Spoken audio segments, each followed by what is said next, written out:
Muy resumidamente, porque son amplísimas las cuestiones técnicas y jurídicas bregadas a lo largo de la causa, las provincias pueden controlar, pueden y deben controlar, pueden fiscalizar, mas no prohibir una actividad.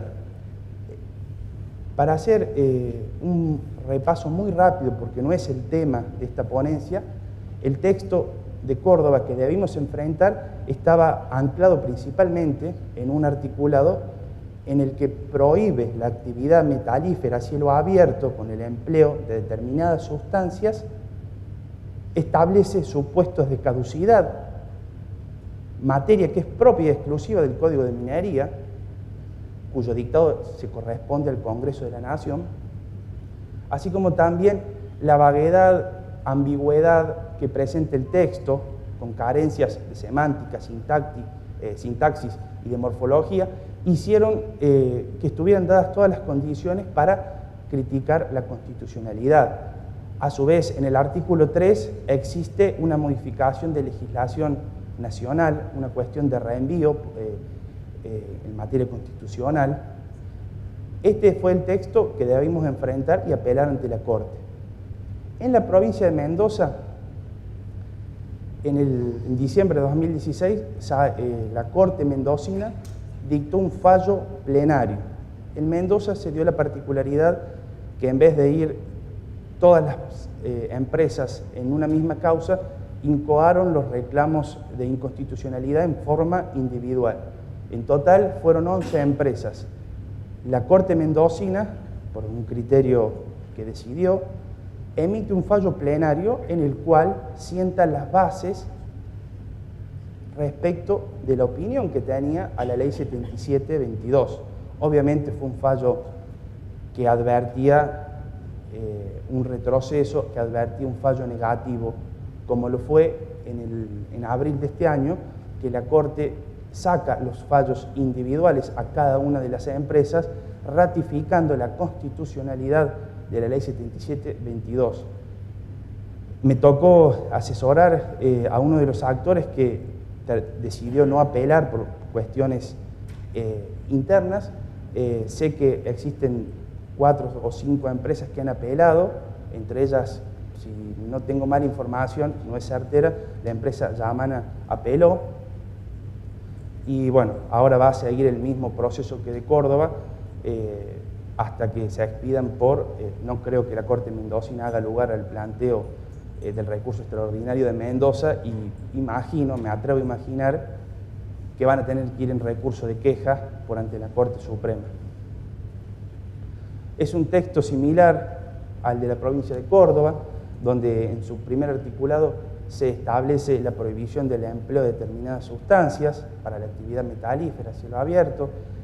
Establece en el artículo 3 que la declaración de impacto ambiental debe ser ratificada por el Poder Legislativo de la provincia, con lo cual, y esto se coincide con el voto que hubo en disidencia en el primer fallo plenario de la Corte mendocina, en donde comparto las ideas del juez disidente, en tanto y en cuanto someter a la legislatura una declaración de impacto ambiental implica quebrantar la división de poderes, el sistema republicano. La potestad de la aprobación o su rechazo recae en el seno del Poder Ejecutivo. Establece supuestos de caducidad, materia propia del Código de Minería. También entiendo es pasible de ser criticada su constitucionalidad, y espero que la Corte así lo comparta. El tema central de este trabajo está referido y circunscripto a las competencias ambientales de carácter constitucional. Es necesario tener en claro que el sistema constitucional en materia de competencias, nuestra Constitución, tiene un diseño, una arquitectura determinada en la que distribuye las competencias en competencias delegadas, reservadas y concurrentes. Las competencias delegadas son aquellas competencias que las provincias han delegado a la nación. Las reservadas son aquellas no delegadas. Y las concurrentes, ahora vamos a ver de qué se trata. Es importante tener en claro que Argentina es un Estado federal y no una confederación de estados. Es decir, nuestra Constitución tiene un diseño piramidal. En el primer orden, en el vórtice de la pirámide, se encuentra la nación, las normas federales. Continúan las provincias y los municipios y comunas. Es un orden jerárquico. Eso es vital entenderlo para no caer en una falacia que más adelante vamos a ver. Esta interacción no quiere decir que todo lo de la nación sea superior o impere indefectiblemente. Hoy por hoy, en materia constitucional, se ha dejado de lado el federalismo de oposición o de confrontación y se brega por un federalismo de concertación, en el que tanto los diferentes órganos estaduales, nación, provincia y municipios o comunas, como sus normas, interactúen de un modo equilibrado. Pero el principio de jerarquía, de supremacía constitucional, se mantiene vigente. Eso no implica decir que haya sido abolido y que las provincias sean estados confederados como en Estados Unidos. En materia de competencia, la regla es la competencia provincial. La excepción va a ser la competencia federal. Ahora, a partir del 94, en la Constitución queda expresamente establecido un tercer grupo de competencias concurrentes. Más circunscripto a esta charla, las competencias concurrentes en lo referido al medio ambiente. Como antes lo cité, el artículo 41, párrafo tercero de nuestra Constitución, establece que corresponderá a la nación el dictado de los presupuestos mínimos en materia de protección ambiental y a las provincias el dictado de las normas complementarias que sean necesarias, en caso que lo fuere. Es importante tener presente que el artículo 124, después de la reforma, establece el dominio originario sobre los recursos naturales existentes en las provincias. Las provincias tienen el dominio originario, eso no está en tela de discusión, la Corte ya lo ha dicho, pero este dominio originario está referido a que la provincia tendrá su autoridad de aplicación para la posterior regulación. De ninguna manera el artículo 124 implica derogar el artículo 41, párrafo tercero, en lo que refiere a que la nación continúa teniendo el poder de dictar la ley de presupuestos mínimos ambientales. Así como el artículo 124 tampoco deja sin efecto que las provincias no pueden ejercer nunca el poder delegado a la nación, entre ellos dictar el Código de Minería, potestad que ejerce el Honorable Congreso de la Nación. Para intentar graficarlo, establecí estos diagramas donde la parte azul está circunscripta a las competencias que han sido delegadas a la nación y que son la excepción en materia de competencias. El Estado Nacional solo va a intervenir excepcionalmente. Lo rojo o rosa está circunscripto a las competencias que no han delegado a las provincias y han reservado para sí. Producto de esta unión se forma esta intersección donde anidan el espacio de las competencias concurrentes. Este espacio ha generado tanto en la doctrina jurídica como en los precedentes judiciales gran conflicto porque es un espacio de muy difícil cuantificación, es decir, poder determinar cuándo corresponde una competencia federal y cuándo es una competencia provincial. En este sentido, la nación nunca puede tomar facultades y competencias que le son propias de la provincia en materia ambiental. Pero este principio también vale para las provincias, en tanto y en cuanto tampoco pueden vaciar de contenido aquellas competencias ambientales que le están reservadas a la nación. Este espacio debe funcionar como un todo homogéneo, armónico y no contradictorio, en el que las competencias ambientales, que son concurrentes, están entrelazadas, funcionen de manera asociada, pero distinguidas y diferenciadas. Es decir, en materia de competencias ambientales concurrentes, las que les corresponden a la nación son exclusivas y excluyentes. No da lo mismo que la ejerza las provincias o los municipios, y viceversa. Aquellas competencias que pertenecen a la órbita provincial o municipal no pueden ser avasalladas de igual manera. En este sentido, la nación, consecuencia del artículo 41, párrafo tercero, en donde hay una delegación por parte de las provincias en cuanto al dictado de la Ley de Presupuestos Mínimos Ambientales, fruto de ese artículo, la nación sanciona la Ley 25675, que es la Ley General del Ambiente, de Presupuestos Mínimos Ambientales. Esta ley representa el umbral mínimo, el denominador común, la base inderogable, obligatoria de orden público que todas las provincias deben respetar y acatar sin ningún tipo de cuestionamiento. Las provincias tienen este marco normativo como piso indefectible.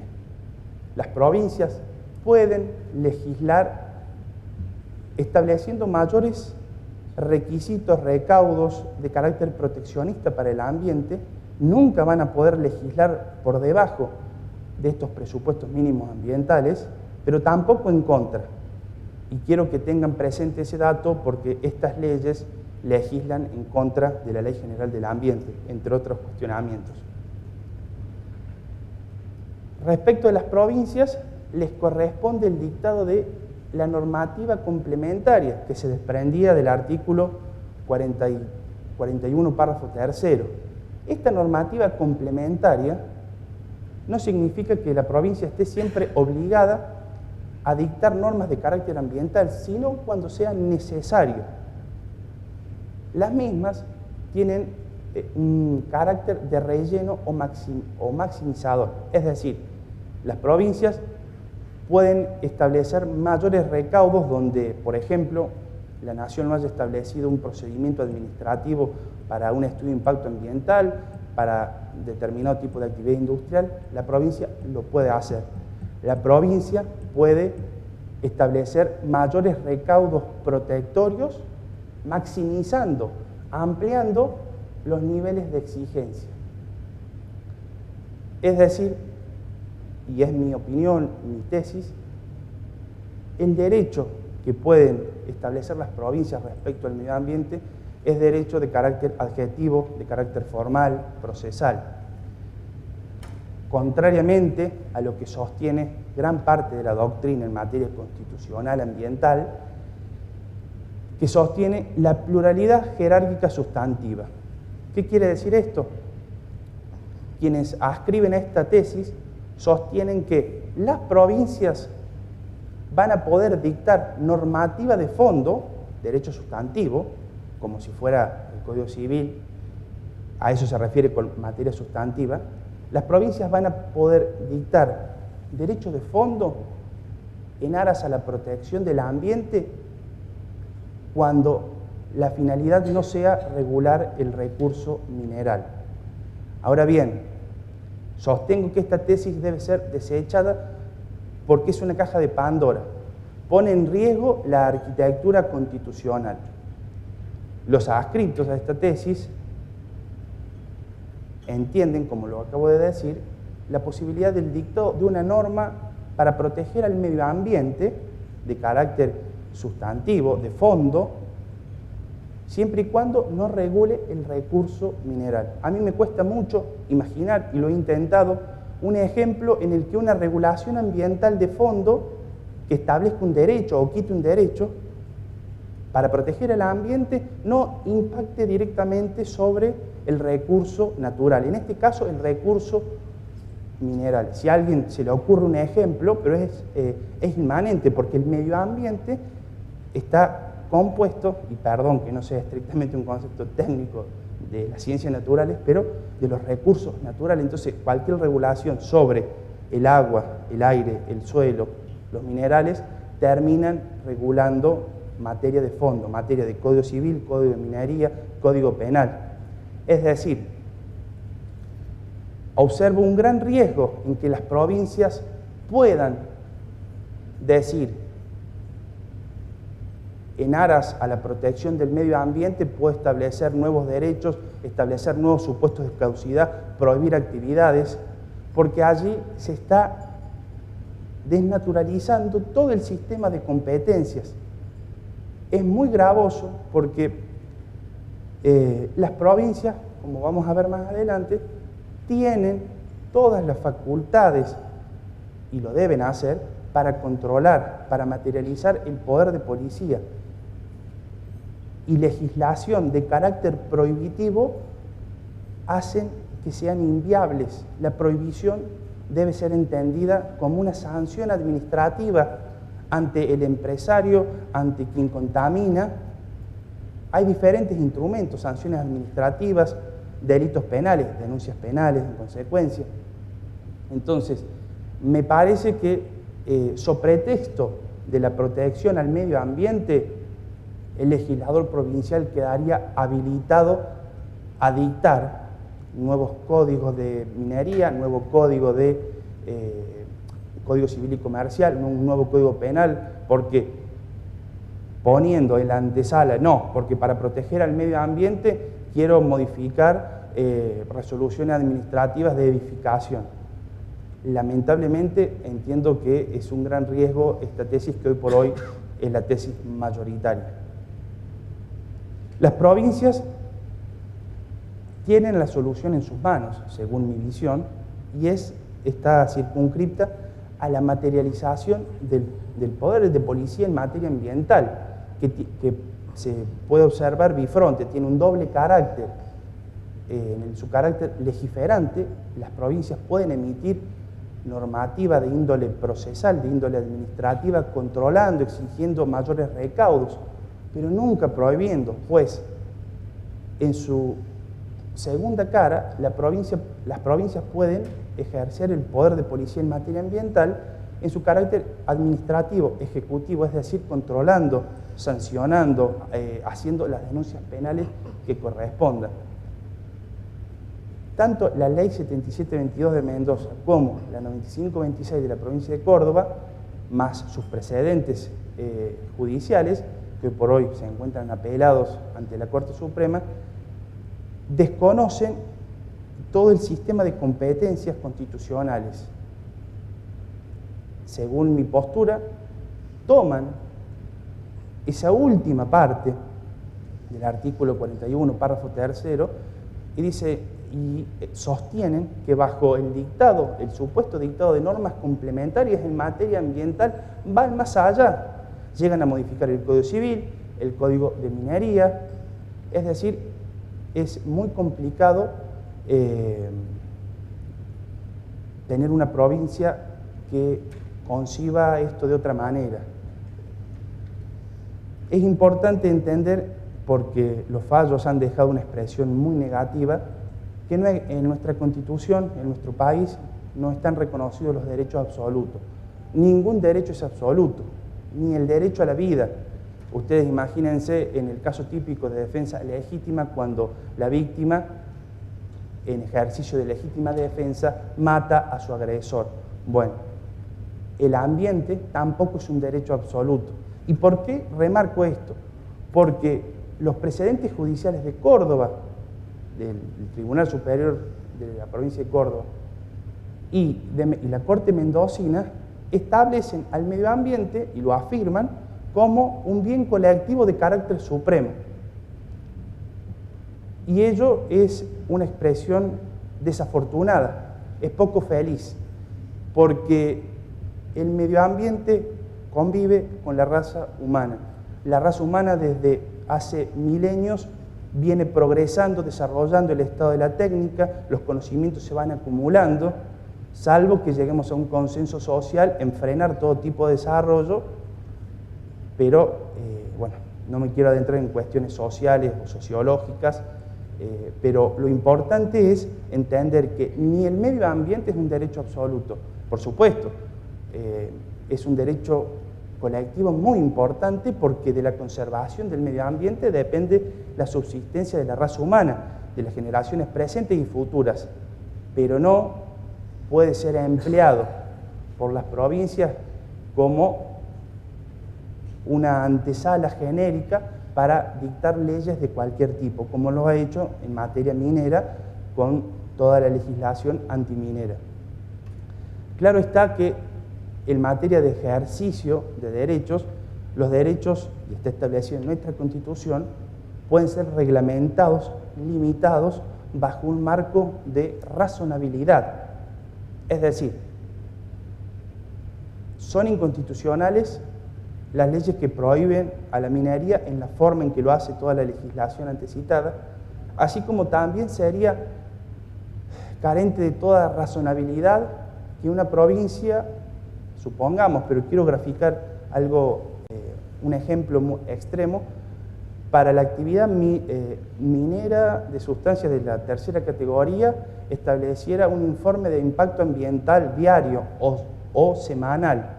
Ese tipo de limitación, que no es una prohibición, sería gravosa, sería de una gran irrazonabilidad por parte de la provincia. Entonces, creo que la clave es que las provincias tienen que ejercer el poder de policía en materia ambiental, tanto en su faz legiferante, en el marco de sus competencias, no excederse, como lo han hecho. Así como también cuando reglamente una actividad está habilitada a la actividad minera uranífera, exigirle mayores recaudos, requisitos en aras a la protección del medio ambiente. Lo que no puede es que esa reglamentación, esas normas sean carentes de razonabilidad, de factibilidad, porque las normas acompañan a la realidad, acompañan a los hechos. En este sentido, creo que el medio empleado por las legislaturas provinciales antes citadas es inadecuado para el fin deseado. Si bien no tiene que ver el ejemplo con la temática que estoy abordando en este momento, un profesor titular de la Cátedra de Derecho Comercial, en oportunidad de tocar un tema que tenía que ver con las sociedades comerciales, nos explicaba, el doctor Richard Efraín, cómo cuando se elige un camino inadecuado, un contrato asociativo inadecuado, con el anterior Código Civil de Vélez Arfiel, caía el velo de este contrato asociativo y quedaba una sociedad de hecho. Es decir, el mensaje que el doctor Efraín Richard nos estaba transmitiendo en el curso de posgrado era que en derecho no es lo mismo cualquier camino. En materia legal nos puede gustar o no, podemos estar de acuerdo, hay un camino, hay una estructura. No da lo mismo elegir cualquier camino para un fin deseado. El fin deseado, y que todos en esta sala quieren, es la protección al medio ambiente, la conservación. Lo que pasa es que es muy importante el medio que se escoja. El medio debe ser el adecuado o por lo menos el más sano posible desde el punto de vista legal y el que corresponda desde el punto de vista legal. Que a mi entender no son este tipo de normativas.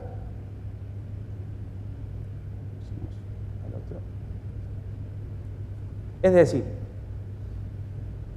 el ejercicio regular de un derecho, en este caso la actividad minera, metalífera, cielo abierto, con el empleo de cianuro, ácido sulfúrico, etc., debe ser entendido o debiera haber sido entendido por parte de las provincias en el marco de las competencias concurrentes complementarias. Es decir, garantizada la sustentabilidad de esta actividad minera, cielo abierto, para la extracción de sustancias metalíferas con el uso de cianuro. Lo remarco porque he visto en muchos operadores jurídicos prejuicios y preconceptos totalmente falaces de la actividad minera a cielo abierto, básicamente presumen que van a contaminar. En este contexto, el ejercicio regular garantizada la sustentabilidad, no existe razón válida que permita avisorar un sesgo de constitucionalidad. Es decir, dentro de la arquitectura constitucional entiendo que no es factible el carácter prohibitivo que establecen estas leyes, pues de la lectura, o por lo menos esta es mi interpretación de los fallos de Córdoba y Mendoza, en donde desvirtúan severamente el principio preventivo y precautorio en materia ambiental, en muchos párrafos establecen, y es una idea muy resumida, que como la actividad minera que estas leyes están prohibiendo no pueden garantizar que un hecho, un accidente no pueda ocurrir, ellos actúan en protección al recurso hídrico en el caso de Mendoza, el medio ambiente en el caso de Córdoba, y ello se aleja de cualquier tipo o principio de razonabilidad, con el mismo criterio de ser imposible poder asegurar o tener una certeza de que un accidente no va a ocurrir, propio de las industrias, propio de la actividad humana. El día de mañana pueden prohibir los vuelos aéreos de la provincia de Córdoba, porque nadie puede asegurar que no va a pasar un hecho desafortunado como hace ya más de 2 décadas del APA, por ejemplo. Entonces, estas leyes, entiendo, emergieron desde movimientos sesgados, con conceptos científicos y técnicos equivocados, pero la peor responsabilidad creo que estuvo en los funcionarios públicos nuestros representantes que votaron estas leyes, porque hoy por hoy es derecho vigente. En este sentido, remarco que ambos fallos, el de Mendoza y el de Córdoba, las Cortes Supremas establecen al bien jurídico colectivo supremo, así se refieren al medio ambiente. Y si bien puede parecer una cuestión de lenguaje o de lingüística, no es muy desafortunado, porque, insisto, sobre pretexto de lo ambiental todo se puede hacer, reglar y dictaminar, y no es así. La actividad humana debe continuar el sano sendero del desarrollo para la civilización. Entonces, definitivamente creo que es una falacia, es una expresión triste desde el punto de vista jurídico. Antes mencionaba que nuestra Constitución se engalana en la estructura federal, en donde hablé y referí de esta interacción sana en el marco de un federalismo de concertación, donde provincia, nación y municipios tienen que articularse como un todo homogéneo, armónico, no contradictorio, pero lo que le corresponde a la nación en materia de competencia es de la nación y es exclusivo, idénticamente para lo de la provincia. No pueden vaciarse de contenidos los ámbitos competenciales, es decir, la nación, ley de presupuestos mínimos y legislación base marco, las provincias complementarlo. Asimilo, y es una interpretación también mía, parecería que las legislaturas provinciales y los municipios intentaran con estas leyes ejercer un derecho de nulificación propio de una confederación de estados y no de un estado federal. El derecho de nulificación, por ejemplo, en los Estados Unidos permite que ciertos estados no apliquen determinadas leyes, no cualquier. Existen leyes que tienen carácter federal superior.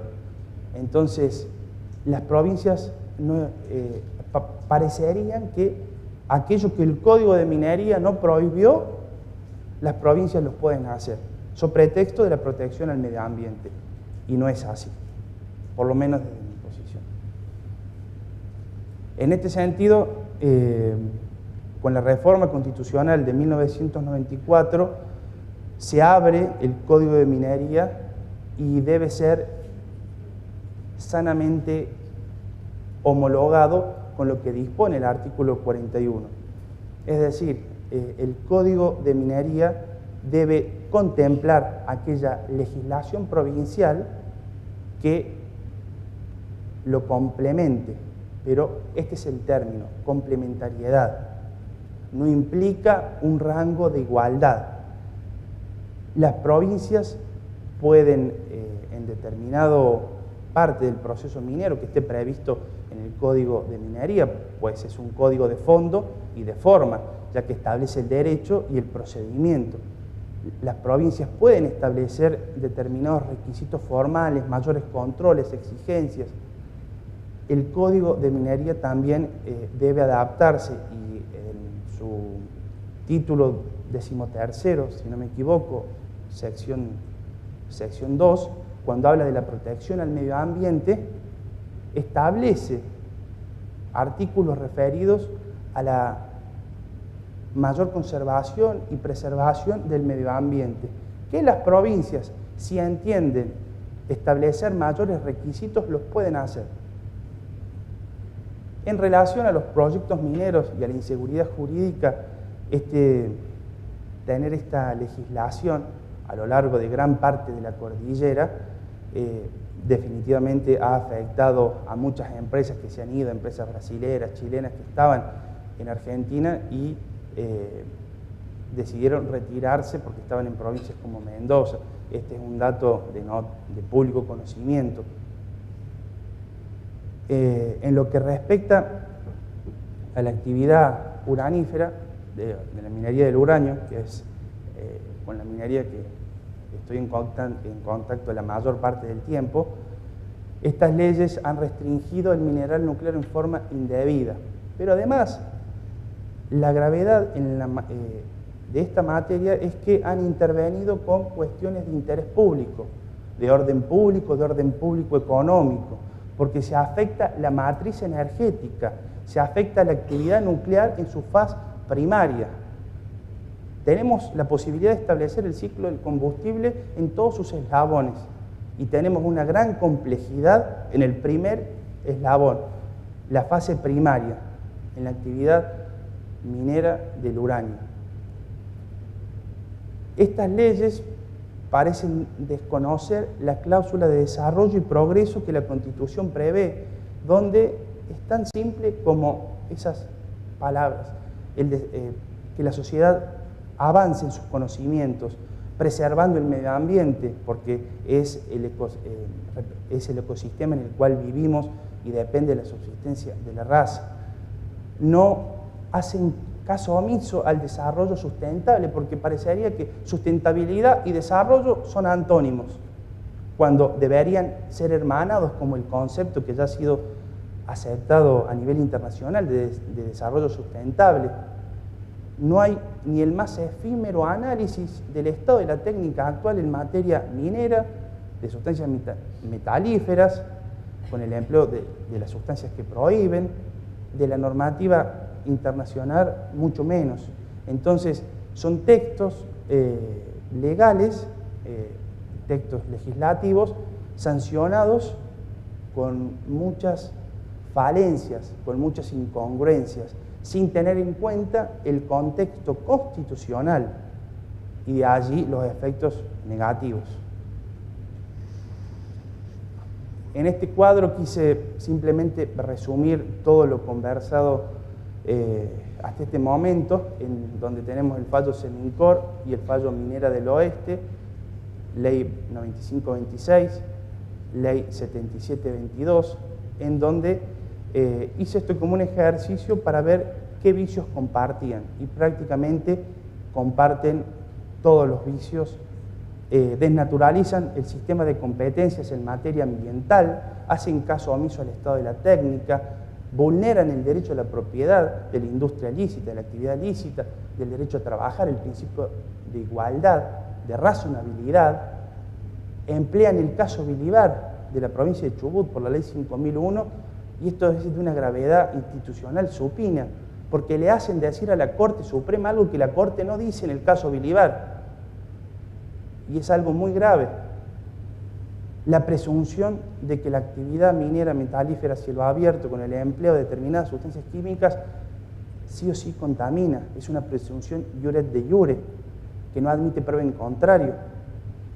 Es realmente una incongruencia extrema.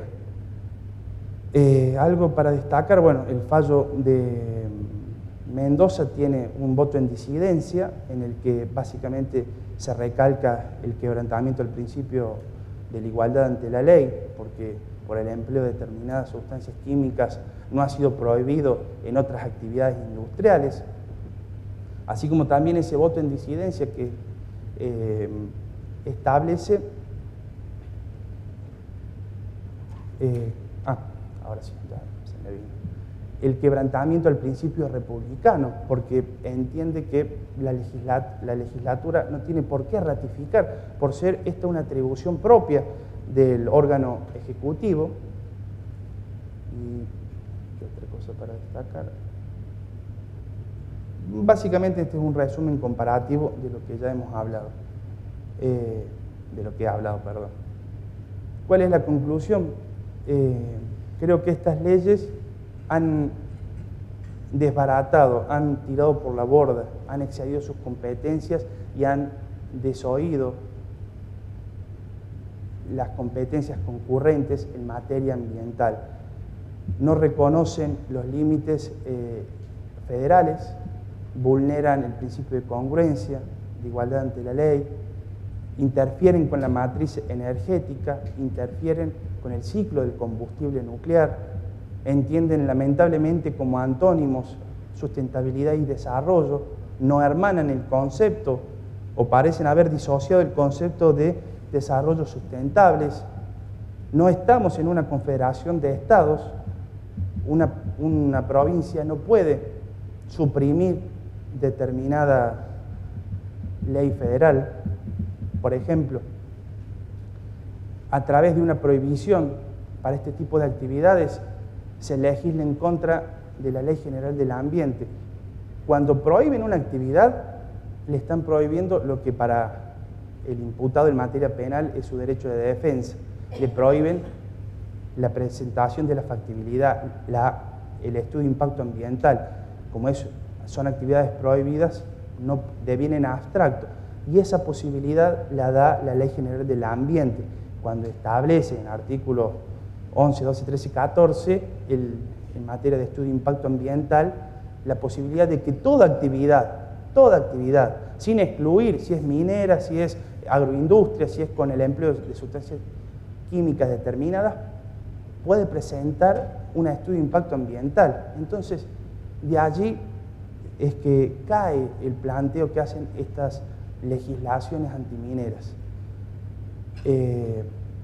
Creo, sostengo, y así lo hemos hecho en la presentación judicial en Córdoba que efectuamos, que estas leyes debieran ser derogadas o abrogadas, que es cuando una ley es derogada totalmente, o su posterior declaración de inconstitucionalidad.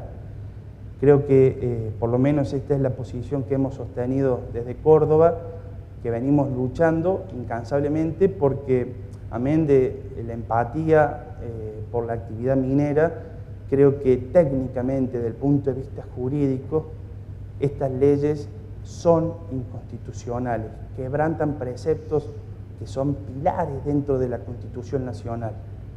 En este sentido, para cerrar y agradeciéndoles y siendo muy respetuoso del tiempo por haberme escuchado, siempre me gusta traer a colación una frase de un abogado especialista en derecho minero oriundo de la provincia de Mendoza, que una vez en una charla, en este contexto de la interposición del recurso, etc., me dijo: los argentinos hemos tenido la suerte de vivir siempre de la pampa húmeda, a espaldas de la cordillera y del mar.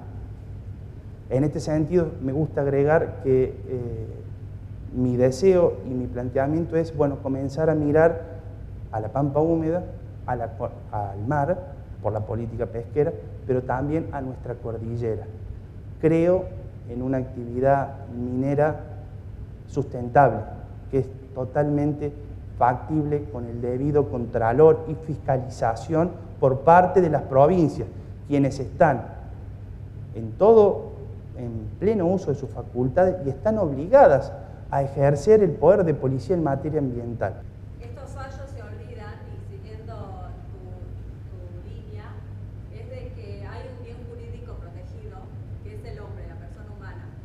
Y cuando estos fallos impiden que pueda desarrollarse una actividad lícita, como la actividad minera y todo lo que desencadena esta actividad, está generando no solo terminar con la pérdida de esa persona humana, porque las actividades es la única actividad que se desarrolla por arriba de los 3.000 metros, y además por la pérdida de oportunidades. O sea, va mucho más allá. Cuidemos el medio ambiente, trabajamos, y quienes hacemos minería conocemos cómo tenemos que trabajarlo y queremos que lo controlen, pero también queremos generar aquellas otras oportunidades en aquellos lugares en donde muchas otras personas se olvidan de que existen también personas humanas a quien hay que protegerla, cuidarla y generarle oportunidades de trabajo para que puedan tener un mejor nivel o tener una vida mejor dentro de su contexto geográfico, social, cultural.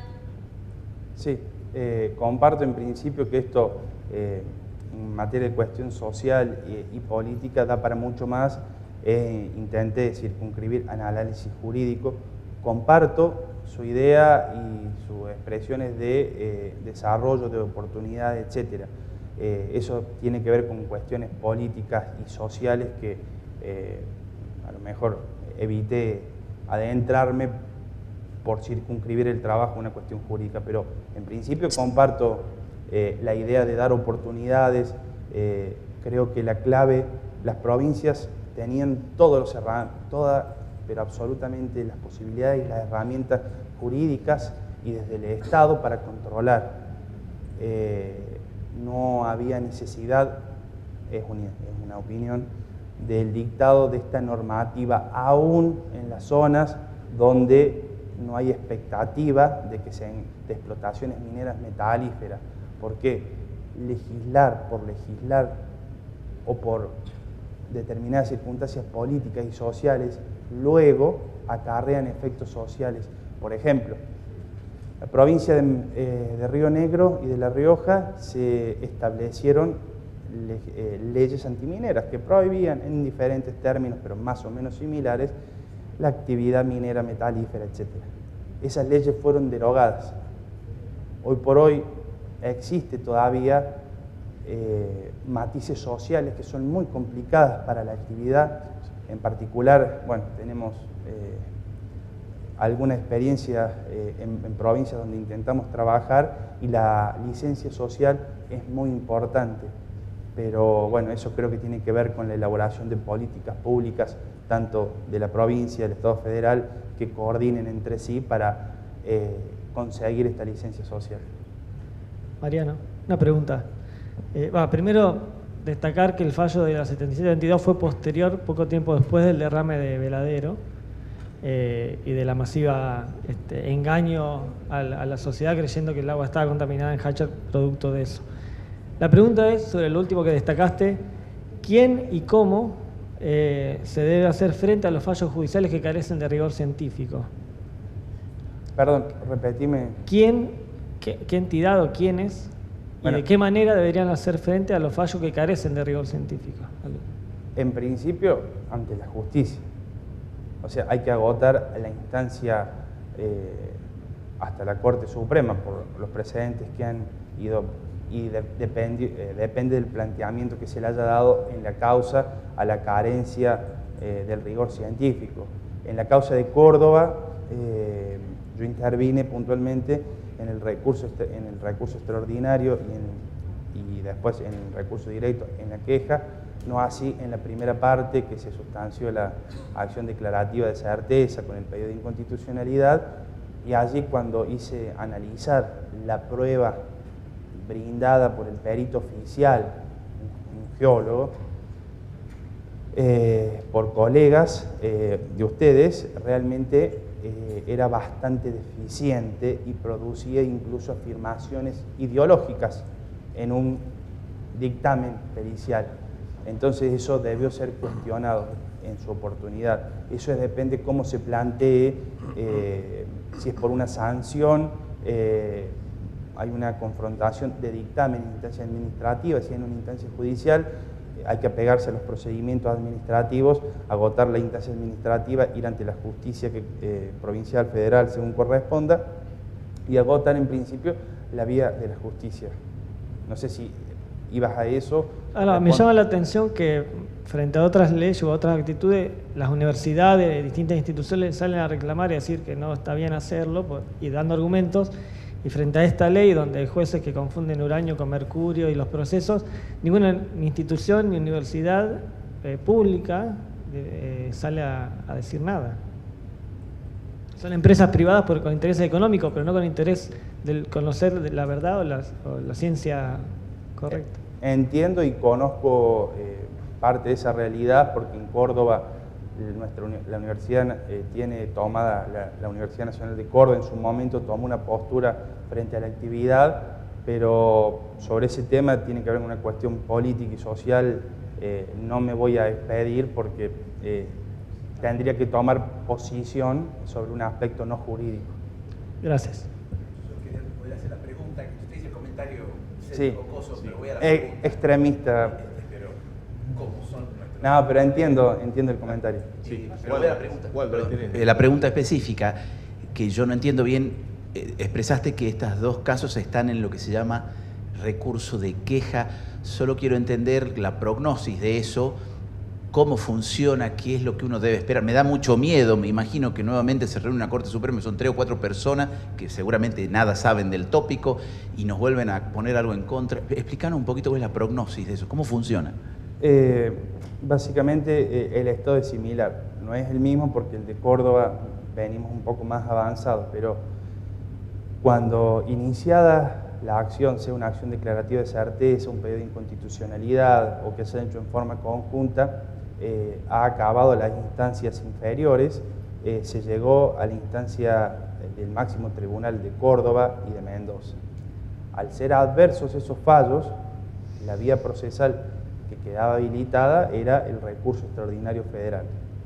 Ese escrito, que es uno de los escritos más complejos y con mayores requisitorios desde el punto de vista formal y sustancial, en el cual se tiene que poner de manifiesto la cuestión federal que hay involucrada y no se permite otro tipo de valoración, como por ejemplo de la prueba, fue presentado y se debe presentar ante el tribunal que dictó la sentencia que ratificaba la constitucionalidad de la legislación citada. Entonces, como el tribunal ratificó y rechazó el recurso extraordinario, tanto en Córdoba como en Mendoza, para que el tratamiento llegue a instancia de la Corte Suprema, la herramienta procesal a nivel constitucional que quedaba era el recurso de queja o recurso directo, que es otra presentación que se efectúa en la Corte Suprema y la Corte decide darle o no tratamiento según entienda es admisible formalmente o no. Ahora bien, en el caso de Córdoba, el expediente físicamente ha llegado a la Corte Suprema.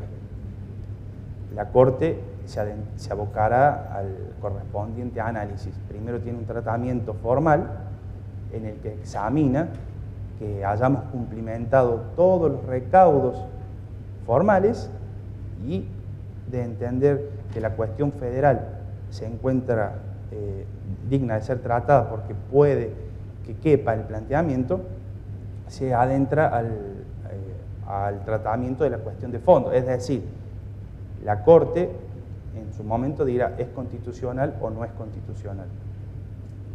Y allí veremos. ¿Mendoza está igual? Mendoza, tengo entendido que de los 11 actores, algunos actores no apelaron, quedó firme la sentencia, y otros actores sí han apelado ante la Corte Suprema. Es decir, el Tribunal de Mendoza tendrá que decir si es admisible va directamente ante la Corte, y si rechaza el recurso extraordinario, o consienten el fallo o lo apelan vía queja. O sea, lo que pasa en Córdoba es crítico, entonces. Sí. Yo siempre digo que, y lo vivo manifestando, para la actividad en general, no solamente para la minera metalífera a cielo abierto con el empleo de sustancias determinadas, va a ser un fallo histórico. ¿Por qué? Porque es la oportunidad de dar un giro copernicano en toda esta cuestión jurídica que se ha ido esparciendo por toda la Argentina, sino es el momento para cambiar, para que se dé un adecuado tratamiento a esta actividad que ha sido altamente fustigada socialmente, políticamente. ¿Y la Corte actual a qué lado de los dos grupos mayoritariamente escribe? Desconozco. Lo que sé es que son los jueces del máximo tribunal de la República Argentina y confío, tengo fe en que van a resolver con el mayor sentido de justicia.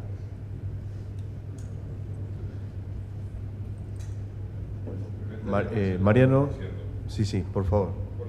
Tiene un problema de tiempo. Supongamos que tengamos un fallo favorable y ejemplificador que nos permita desarrollar la actividad minera. ¿Quién paga el daño causado a empresas, a poblaciones que quedaron sin un proyecto laboral? ¿Hay alguien que se responsabiliza por haber interpuesto un impedimento, digamos, a la actividad minera, la actividad legal? ¿O termina en que sí, ahora puede y todo quedó en la nada y perdimos 25 años de actividad? En principio, para que fuese factible una reparación por un daño, una vez que salga el fallo de la Corte diciendo que es una ley inconstitucional, habría que estudiar un posible planteamiento de un daño como consecuencia de es muy complicado. Y no creo que vaya a suceder ese tipo de reclamaciones, pero sí no ocurren ipso facto, o sea, es decir, después del hecho, después que salga un fallo favorable, que es lo que espero, a declarar la inconstitucionalidad, no va a ocurrir que haya inmediatamente, el sistema de reparación de daños de responsabilidad civil no funciona de esa manera, y elucubrar un planteamiento sería un poco complejo, un poco novedoso, pero no creo que vaya a ocurrir. ¿Puedo empezar? Gracias. Sí.